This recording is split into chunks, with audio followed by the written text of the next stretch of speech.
দেলুদ্দানা এত বড় আল্লাহ ওয়ালা ছিলেন, একটু বাজুব ছিলেন। বাদশাহ হারুন রশিদ হজ করে যাচ্ছেন, তো দেখতেছেন কবরস্থানের পাশে বসে আছে দেলুদ্দানা আলাইহির রহমান। বলতেছে ফকির সাহেব হুজুর এখানে পড়ে আছেন, কখনো বাগদাদ শহরও আসেন, মেহমানদারি করবো, সমস্যা নেই। বলে আপনার সব বাগদাদের মানুষরা এখানে আসতেছে। কথা বুঝেছি? বলে বাগদাদের মানুষ সবাই কবরস্থানে আসতেছে, আমি আর ওদিক কি জানি, আগে থেকে এখানে আসছি, বরং এখন কে কোথায় দাফন হচ্ছে সবই জানিয়েছি। এখন এই কবরস্থানই আমি, আমার কাছে মনে হইতেছে আপনি হুঁশিয়ার হয়ে যান।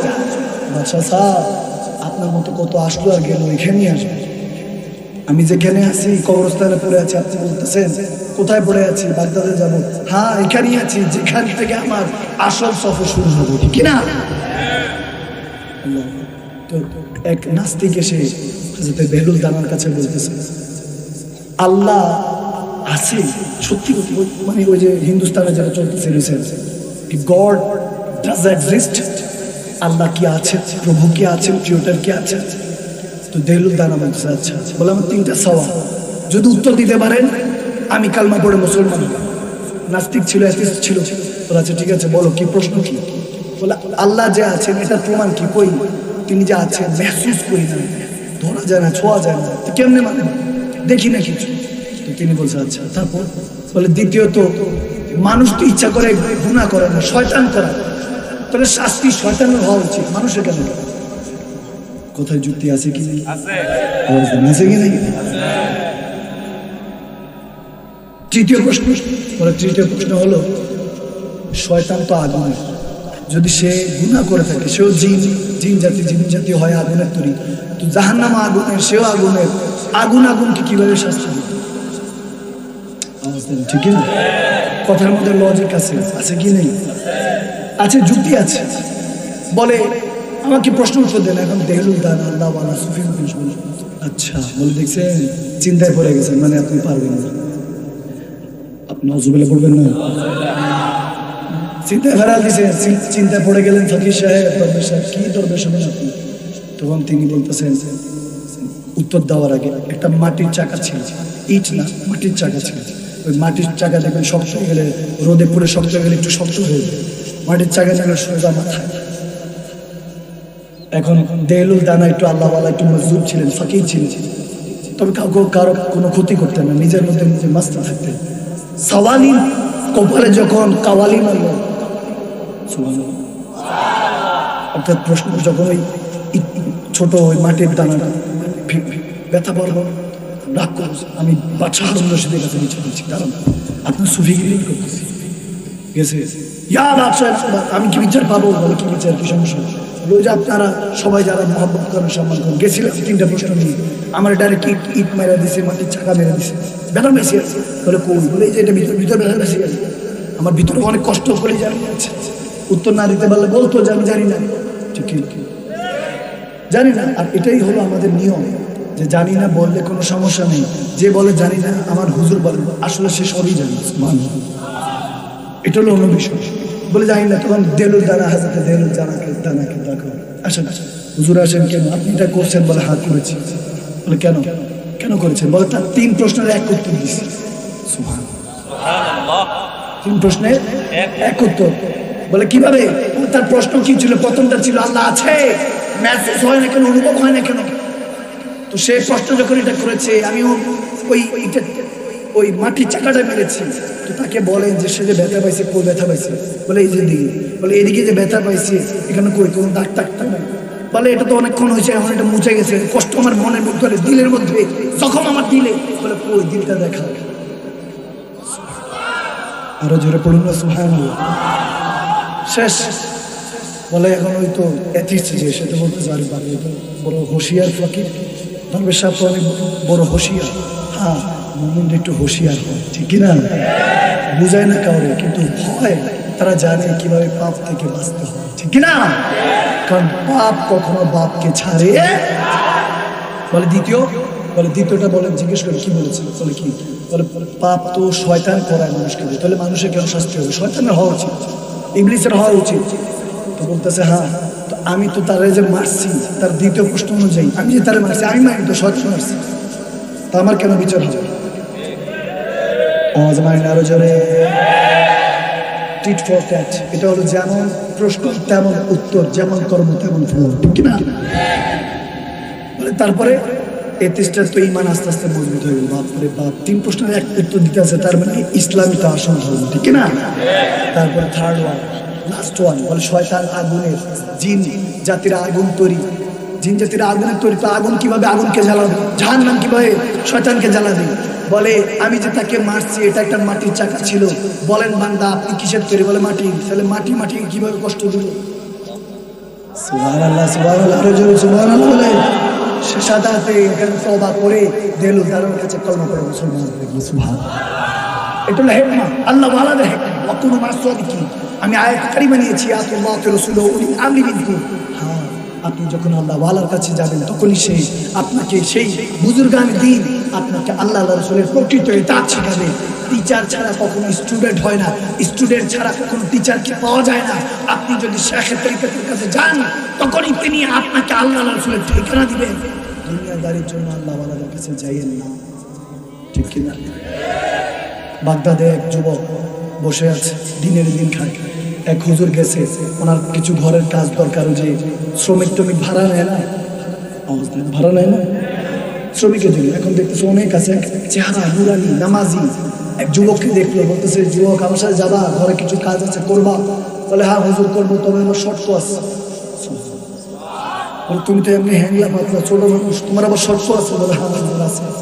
তো বলে ঠিক আছে, বলো শর্ত কি? বলে সবাই এখানে 4 দিরহাম নেয়, আমি 3 দিরহাম নেই। আমার শর্ত 3টা। কয়টা? 3টা। প্রথমটা হলো সবাই 4 দিরহাম নেয়, আমি 3 দিরহাম নেব। বলে তো ভালো, ভালো অপরচুনিটি, সবাই 4 দিরহাম নেয়, তুমি 1 দিরহাম কেন নেবে? মাশাআল্লাহ, আমি রাজি। বলে হুজুর তারপরে 2টা নিবেন?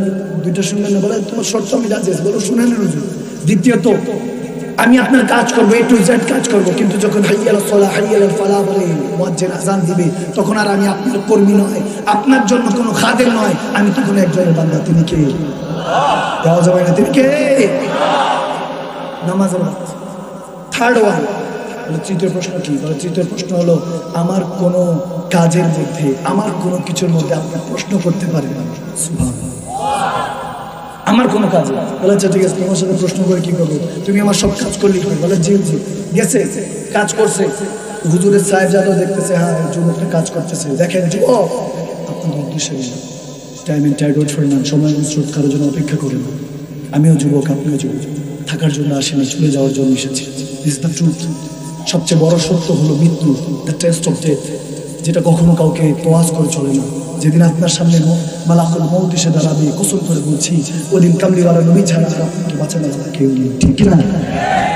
হাসরের ময়দানে আপনাকে হিসাব দিতে হবে। যারা মনে করেন চোর চুরি করতেছে, ডাকাতি করতেছে, আল্লাহর হুকুম ছাড়া গাছের পাতাও লড়ে না, কথা সত্য। কিন্তু হ্যাঁ, আল্লাহ ইযা আরাদা শাইআন ইয়াকুলু লাহু কুন ফায়াকুন, হুকুম দিয়ে ফেলেছেন যে তুমি পাপ করতে চাও করো, তুমি তাহাজ্জুদ পড়তে চাও পড়ো, তুমি মাহফিলের আরামের ঘুমকে হারাম করে মাহফিলে বসে আছো, সওয়াব হবে, হ্যাঁ হবে। তুমি ইবাদত করছো করো, তুমি চুরি করার নিয়ত করছো করো, তুমি চোখ দিয়ে জিনা করছো করো, যা করার ভালো মন্দ করে নাও, আমি হুকুম দিয়ে রেখেছি করে নাও। হ্যাঁ, আমি আল্লাহর হুকুমই সর্বোচ্চ, তবে আমি কাউকে গুনাহ কিংবা পাপের জন্য বা নেকের জন্য বলি নাই, আমি সঠিকটা দেখিয়ে দিয়েছি, পাপ পুণ্যের হিসাব আমি দেখিয়ে দিয়েছি। তুমি যা করার করো, ছাড় আছে, কিন্তু আমি ছেড়ে দেবো না, হাসরের ময়দানে এটা হিসাব দিতে হবে, ঠিক না? এই যুবক কাজ করলো, হাইয়া আলাস সালাহ হাইয়া আলাল ফালাহ। এখন যখন সব রেখে সাহেব যাতে বলছে আপনি কই যান? বলে আমার এখন আজান হচ্ছে, এখন আর আমি আপনার বান্দা গোলাম না, এখন আমি একজনের বান্দা, ঠিক না? তিনি কে? তিনি কে? অন্তর থেকে বলুন, অন্তর থেকে বলুন, কসম করে বলছি দিলের দুনিয়াটা আবাদ হয়ে যাবে, কসম করে বলছি দিলের দুনিয়াটা আবাদ হয়ে যাবে। রাত চলে যায়, কত মাহফিল, কত কিছু, প্রত্যেকদিন মাহফিল করি। এখন চিন্তা করতে থাকি দেশটা তো স্বাধীন করেছে, কিন্তু মানুষগুলি পর হয়ে গিয়েছে, ঠিক কিনা? হাজার বার দেশ স্বাধীন, ওই 71-24 হাজার বার দেশ স্বাধীন করে লাভ হবে না যতক্ষণ পর্যন্ত না আপনার দিন আপনি নিজে আপনি আরেকজনে আঙ্গুল দিচ্ছেন, 4 আঙ্গুল আল্লাহ আপনার দিকে দেখিয়ে রেখেছে। আমরা সবাই পাপী, নিজের পাপের বাট খারা দিয়ে অন্যের পাপ মাপি। আমরা যখন নিজের দিকে তাকাতে পারছি না, অন্যের দিকে যখন আপনি সমালোচনা করছেন, গীবত করছেন যে দেখছি না এটা ওটা, আমরা এখন এমন অবস্থা হচ্ছে মৌলভী সাহেবরা আমার কথা কথা বলছি, ওরও কারো কথা বলছি না, আমি আমার কথা বলছি। আমার মতো যারা জাহেল আছে, আমি গুনাহগারের মতো, তারা এমন দেখা যায় যে কেউ টাকা পয়সা হলে বলে যারা দেখছি না 10 লাখ 20 লাখ 30 লাখ 100 কোটি টাকার মালিক হয়েছে, হালাল হবে না, সবই হারাম। তারা মৌলভী সাহেব এটা বলে। আর যারা কোটি কোটি টাকার মালিক হয়েছে, মৌলভী সাহেবকে যদি একটু ভালো কাপড়ে দেখে বলে মৌলভী সাহেব টাকা আসলো কোথা থেকে, নাউজুবিল্লাহ, সব এরকম হয়ে গিয়েছি। একে অপরের খুশি নিয়ে পড়ে আছি, কেউ আল্লাহ আল্লাহ রাসূলের খুশি তালাশ করছি না। যিনি এখন শ্বাসটা কেড়ে নিলে বান্দা থেকে আব্দুল্লাহ থেকে আমরা লাশ হয়ে যাবো, ঠিক না? যুবক গেল নামাজ পড়ে আসলো, এত ইবাদত গুজার দেখে হুজুর চিন্তা করলেন এত ভালো 3 দিরহাম দিলেন। বলছে ঠিক আছে নাও। যখন বললো যে তোমার দ্বিতীয় শর্ত অনুযায়ী তুমি আমল করেছো, ইবাদত করেছো, তৃতীয়টা হলো একটা জিজ্ঞেস করতে চাই তোমার নাম কি? বলো যে তৃতীয় শর্ত মনে আছে তো? No question. বলেছিলাম কোনো প্রশ্ন করা যাবে? প্রশ্ন করা যাবে?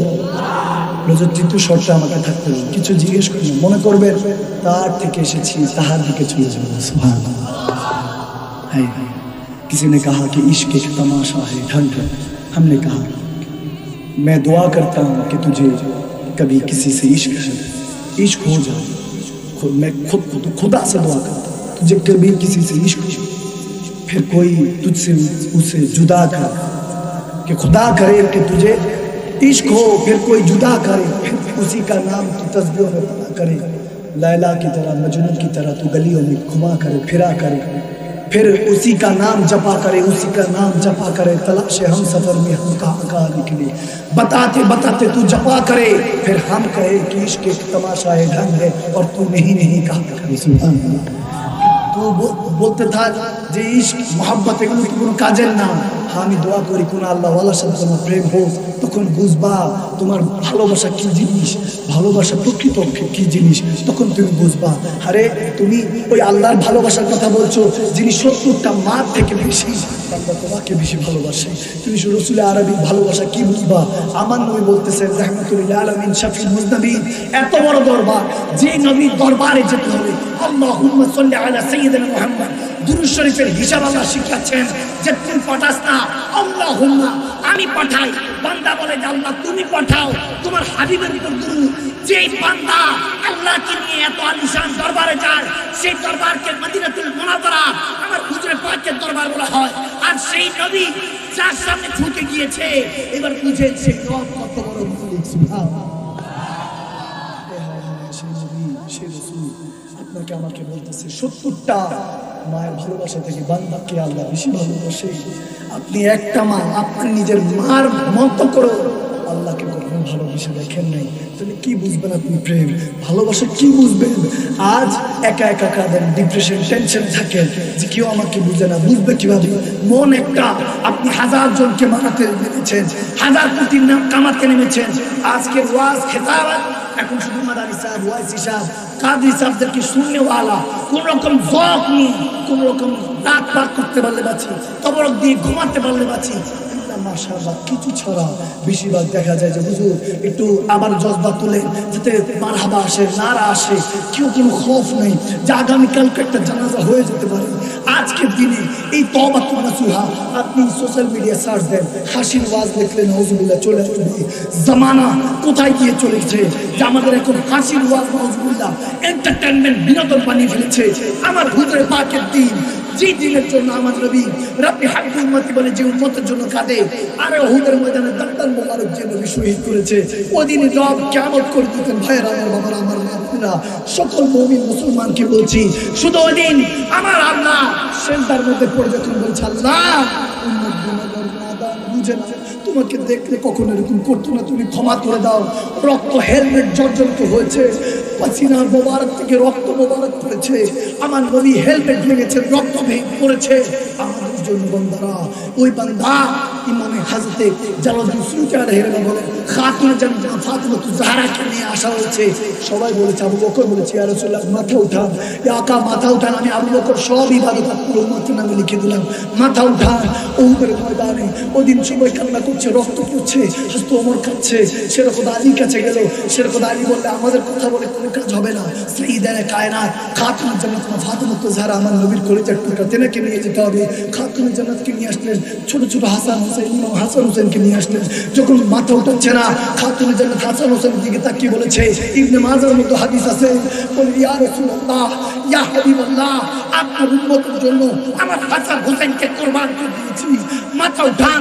নবী তখন সাথে সাথে মাথা উঠায় বলতেছে, এ ফাতিমা কি দোয়া করলি রে মা, আল্লাহ তোর উম্মতকে ক্ষমা করে দিয়েছে, সুবহানাল্লাহ, এবং কবুল করে নিয়েছে। এমন নবী দেখান যে নবী নিজের আওলাদ খানদানকে কুরবান করেছেন আমাদের জন্য, এই উম্মতের জন্য। কোন উম্মতের জন্য এরকম হয় নাই। ওই হাসান যার আন্ডারে আদম থেকে ঈসা পর্যন্ত সবাই থাকবেন, ওই হোসাইন যার আন্ডারে আবু বকর থেকে ঈসা পর্যন্ত সবাই মুমিনরা থাকবেন, ওই হাসান হোসাইন আর খাতুনে জান্নাত একাই একজন। কেন? কারণ কোন নবী রাসূল আর আসেন নাই মাহবুবদের মধ্যে। এজন্য সাইয়্যিদা কায়নাত ফাতিমাতুজ জাহরা আদম হাওয়া আলাইহিস সালাম থেকে একদম কিয়ামতের সমস্ত নারীদের সর্দারনি হবেন তিনি। আর হাসান হোসেন দুইজন রাখা হয়েছে, কারণ পজিশন আছে, নবী রাসূল আর ওলি আব্দাল বান্দা, এই দুই পজিশনে দুইজনকে রাখা হয়েছে। আমরা হুসাইন এই জন্য করি কারণ মুমিন আর ওলিরা ইমাম হুসাইনের কদমে থাকবে, আর সবাই ওই হাসানের মধ্যে থাকে, কারণ আদম সাফিরা থেকে ঈসা রুহুল্লাহ সব নবী রাসূলরা ইমাম হাসানের কদমে থাকবে। জান্নাতের যুবকদের সম্রাট, জান্নাতের যুবকদের সম্রাট, হে নবীর ওলাদরা, হে আদম সন্তানরা, হে প্রিন্স অফ আদম আলাইহিস সালাম, হে আদম সন্তান প্রিন্সদেরকে আমি আবার বলছি, এক নবীর আওলাদ আরেক নবীর আওলাদদেরকে ভাই ভাইকে বাঁচাতে এসেছে, হাসান হোসেনদেরকে হতে এসেছে। আবার উঠুন, উঠ বান্দা কিউ ডরতা হে, ফির দেখ খোদা क्या करता है, ইন্নামা আমালু বিন্নিয়াত, বুখারী প্রথম হাদিস নিয়ে উঠুন। কসম করে বলছি, দিলের দুনিয়া আবাদ হয়ে যাবে, দিলের দুনিয়া আবাদ হয়ে যাবে। এই যা দেখছি এগুলো কাঠের চশমা, এগুলো সব হলো আমাদেরকে দুনিয়াদারির মধ্যে আকর্ষণ করে রেখেছে, এগুলোকে ছাড়েন। মুসলমানের চিন্তা সবসময় পাক থাকা উচিত। মুসলমানের চিন্তা কি থাকা উচিত? যার চিন্তা পাক সে মুসলমান, যার চিন্তা না পাক সে মুসলমান হতে পারে পারে। যার কলব রূপাক সেই হলো প্রকৃত মুমিন। সুবহানাল্লাহ। এখন আপনি কাউকে দেখলেন পালসার কিনছে, দেখছেন, আজকের পর থেকে যদি কেউ একটু হেদায়েত হয়ে যায়, ৫ ওয়াক্ত নামাজ পড়ে, দেখবেন সিবাই গিয়ে সূত্র। যদি আপনি চিন্তা থেকে একটা অপর মুসলমান না নিরাপদ, তাহলে আপনি মুসলমান হতে পারেন। আর মুমিন মানে তো হলো বিধর্মীরাও আপনার থেকে নিরাপদ থাকতে হবে। মুসলমান তো মুসলমান, বিধর্মীও তো। সর্বপ্রথম আমাদের চিন্তা ভাবনা নেক করতে হবে। দেখেন হুজুর আল্লামা ওয়াইসি সাহেব হুজুর খুব সুন্দর করে দেহলুল দানার কথা বলছিলেন, হযরত দেহলুল দান, যে তার ছোট্ট একটা নেক আমল। এই যে চোর যে দুটা সন্তানকে, হুজুর বললেন দুটা সন্তানকে লালন পালন করতে, কেউ জানাজা পড়াতে চাচ্ছে না। এটার হাকিকত আপনারা কতটুকু বুঝছেন বুঝলাম না। এটাই হুজুর বুঝাতে চেয়েছেন যে শুধু চিন্তা, নেক চিন্তার কারণে রাসূল পাক তাকে ভালোবেসে ফেলেছেন। সুবহানাল্লাহ। কথা বুঝতে পেরেছেন? প্রথম আপনার শর্ত হলো মুসলমান হন, মানুষ হন। এখন মান আছে হুশ নেই অবস্থায়, মান আছে হুশ নেই। সভ্যতা করতে করতে সভ্য জাতি এখন অসভ্য হয়ে গেছে। কোনো কিছুর অভাব নেই, হাতের বাটনে রিমোট, এসি, ফ্রিজ, এগুলো কোনো কিছু। হাজার হাজার কিলোমিটার আগে হুজুর গৌসে পাক আব্দুল কাদের জিলানী রাদিয়াল্লাহু তাআলা বড় পীর, ওনার কথা কেউ মানতে চাইতো না, যে নাজার তো ইলা বিলাদিল্লাহ জামিআ। আল্লাহ তাআলা হুজুর আব্দুল কাদের জিলানী বলতেন, আমি আমার হাতের তালুর মধ্যে আল্লাহ পুরো কুল কায়নাত দেখি। সুবহানাল্লাহ। বিলাদিল আরদ, জমিন দেখি, কিংবা বিলাদিল্লাহ সামা, আসমান দেখি। এটা বলেন বিলাদিল্লাহ জামিআ, আমি আল্লাহ যা শহর আছে সব আব্দুল কাদের জিলানী হাতের শহর তালুর মধ্যে দেখি। কেউ মানতো না, এখন এখন দলিল আল্লাহ হাতেই বসে আছে। তো ব্রেন খরচ করে, এটা ইহুদি নাসারারা বানিয়েছে, ব্রেন খরচ করে যদি এটা বানাইতে পারে যে এখন সৌরজগৎ পর্যন্ত দেখতে পান আপনি কি কি আছে, মিল্কি ওয়ে, ইউনিভার্স থেকে ইউনিভার্স, আপনি এটারনাল জিনিস দেখতে পাচ্ছেন। যদি সব কিছু আপনি হাতের তালুর মধ্যে দেখতে পান, যেটা ব্রেন খরচ করে বানানো হয়েছে, তাহলে বুঝেন মন যদি মন খরচ করে তাহলে কাকে বানাবে? সুবহানাল্লাহ। জায়গায় বসে আরশো দেখার ক্ষমতা রাখেন, ঠিক কিনা? বান্দাকে ক্ষমতা দিয়েছেন কে? কে?